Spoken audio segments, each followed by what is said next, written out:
My name is Alexandra Zarini. I am filing a lawsuit against my stepfather, mother, grandmother, and others because I was sexually abused by my stepfather, Joseph Ruffalo, from the age of 6 years old. My mother, Patricia Gucci, and grandmother, Bruna Palombo, did not protect me. They did not shield me. They allowed it to happen. But I am coming forward publicly today because as hard as this is for me, I feel it is my duty to expose the misconceptions about child sexual abuse and to raise awareness that every single day, we, as a society, are failing to protect the most vulnerable and innocent among us, our children.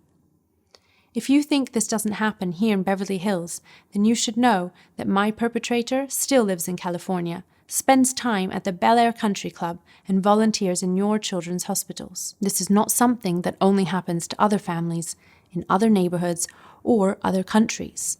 It is everywhere and happens to children in all countries, all states, all ethnic backgrounds, and all neighborhoods. I'm also speaking out because when I was abused and sexually assaulted, I had no one to protect me, no one to save me, and no one who did anything about it. This is far too common. There needs to be accountability for those people who look away and who don't stop child sexual abuse from happening. That inaction is costing us lives and robbing children of their future. Once children have been abused, they will struggle to come forward because they believe they will be judged. But it is the perpetrators and those who protect them that need to be judged, not the survivors. Survivors of child sexual abuse, myself included, will tell you that this is one of the worst things that can happen to you.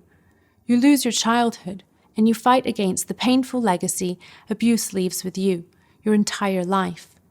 In my late teens and early 20s, I experimented with drugs for a couple of years to help deal with the memories and the trauma of my abuse.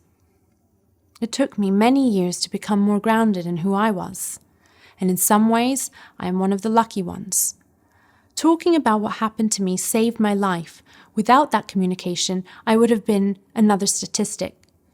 A child who gets abused will have to live with this trauma their whole life. The average age a survivor comes forward is 52 years old. That is 34 years from the time they turn 18 to the time they are able to speak up about it.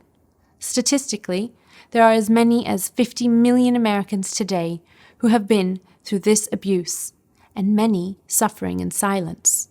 If you are a celebrity, influencer, actor, politician, musician, educator, or a mother like me, or a father like my husband, fighting child sexual abuse needs to be your cause too. If you are in a position to raise awareness and help to protect just one child with your actions, then I'm asking you, emphatically, do whatever you can. I will both financially and personally commit as much as I can to this cause, and have started a charitable foundation which has one clear mission: to end child sexual abuse, and which will benefit from any award from this lawsuit. There are already so many courageous and bold survivors and advocates out there, and I plan to spend the next few months reaching out to a broad range of existing organizations to see what the needs are and what the gaps are to determine how our foundation can help. But I already know the most important step starts with all of us talking about the crisis of child sexual abuse out loud. We all have a responsibility to use our platforms, our voices, and our resources to protect our children and to end child sexual abuse. Thank you.